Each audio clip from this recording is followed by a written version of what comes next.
So yan mga kaibigan, susunod kong ituturo sa inyo kung paano magpalit ng ating brake pad sa ating caliper, ng ating mga motor. Ito bali yung kakabit nating brake pad, Bendix. Maganda-ganda na rin po ito mga kaibigan. Yung para sa iba, maganda na po ito. Ang halaga nito ay 180. Ang kakabitan natin dito ay ito sa unahan. Yan mga kaibigan.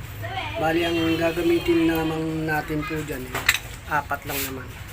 Apat lang po. Plies, flat screw, saka flower wrench na Allen wrench. Yun po yung ating gagamitin. Yan mga kaibigan. Bago natin pasimulan ang ating gagawin sa araw na ito, nais ko muna magbasa sa inyo ng isang verse mula sa Biblia na may kinalaman sa ating gagawin, na may nakasulat na ganito.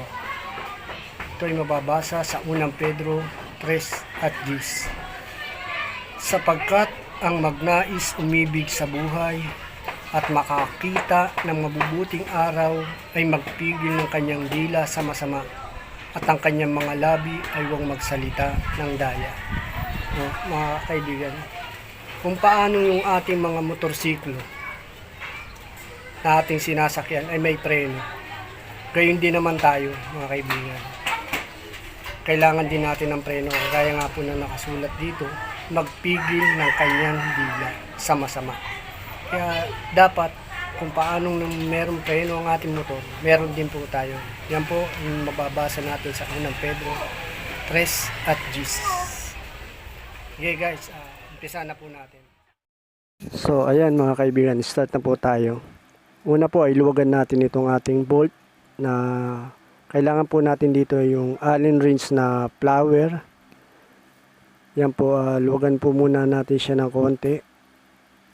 Pag naluwagan na po natin siya, itong dalawang bolt na to, ay sunod po nating tanggalin na yung ating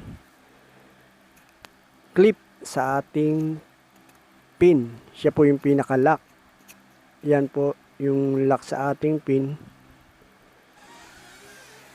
para hindi po siya mahugot. Yan po, tatanggalin po natin yan. Then para mahugot po natin, yan po yung clip. Then pag natanggal na po natin yung clip na yan, pwede na po nating mahugot yung ating pin na siyang tumutuhog sa ating brake pad. Yan, hugutin lang po natin siya ng plies. Yan po siya. Then pag natanggal na po natin siya, sunod po nating tanggalin yung ating bolt na dalawa para matanggal na po natin yung ating caliper sa ating shock. Mahiwalay na po natin siya. Ito po. Kagandahan po kasi ng ganito, mas mainam po yung pag magpapalit tayo ng brake pad, ay baklasin na rin po natin yung ating caliper para ito po ay ating malinis. Kasi po pag hindi po natin ito nililinis, siya po yung nagiging cause ng paninikit. Dumidikit yung ating brake pad sa disc brake. Yan po, gamitan na lang po natin siya ng sabon tapos brush. Linisan na po natin siya kasi hindi po natin ito na lilinis sa tuwing maghuhugas tayo ng ating mga motor. Minsan lang naman po to, linisin na rin po natin. Yan po, no. Konting linis lang po yan. Yan. Pag nalinis na, then, so, ayan po mga kaibigan. Natapos na natin hugasan yung ating caliper. Nalinis na po natin siya. Ito po yung kagandahan na nagbabaklas tayo ng ating caliper sa tuwing tayo yung magpapalit ng ating brake pad. Nalilinis po natin ito. Kasi hindi naman po natin ito nalilinis sa tuwing naguhugas tayo ng ating mga motor.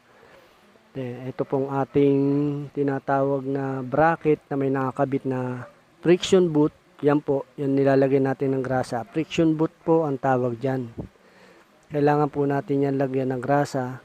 Kasi po kung hindi natin yan nalinis at hindi nalagyan ng grasa, siya po yung nagkukos ng paninikit ng ating mga preno sa ating disc brake.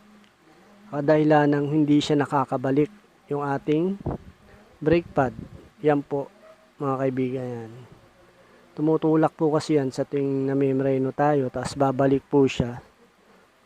Atakin niya uli yung ating brake pad para hindi nakadikit dun sa ating disc brake.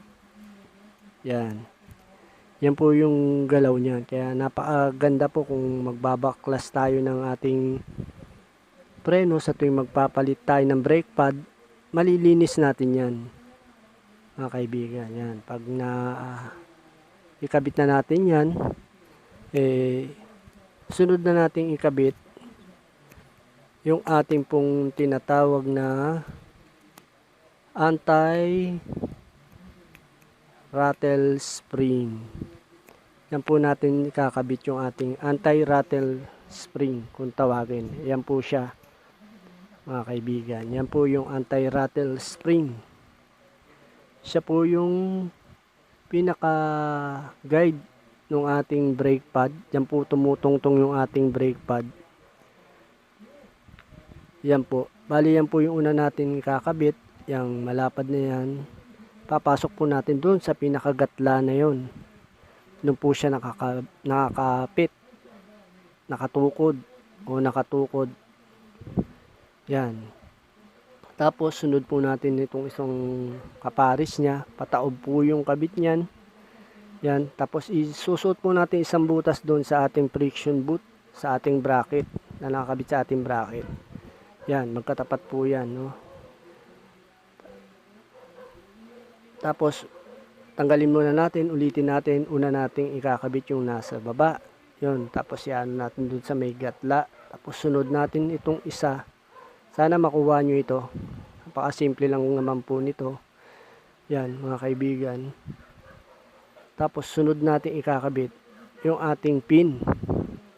Siya po yung nakatusok doon sa ating dalawang brake pad na magkapares. Yan. Medyo itutulak natin ng konti yung brake pad para mas madali siyang maikabit yung ating pin. Yan. Then, may butas po itong pin na to. Yun yung pinakalagayan po ng clip na lock para hindi mahugot yung ating pin. Mga kaibigan, yan po. Ito po yung pagkakaiba nito doon sa likod na caliper. Yung sa likod natin na caliper, sa rear caliper, meron po kasing yung pinaka-pin nun merong thread. Kaya hindi po siya basta-basta malalaglag. Ligaya nitong nasa unahan, wala po siyang thread. Yung pin niya po is may butas lang. Tapos lalagyan po siya ng clip na siyang pinaka-lock para hindi po mahugot itong ating pin. Yan. Konting baluktot lang naman po. Make sure lang na hindi siya mahuhugot.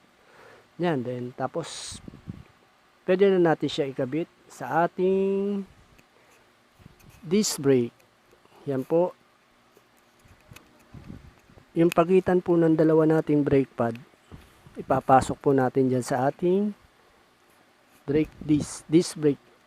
Yan, then tapos yung tatapat po natin yung butas ng ating bracket sa ating caliper, doon sa ating front shock. Tutornilyo na po natin yan. Yan po.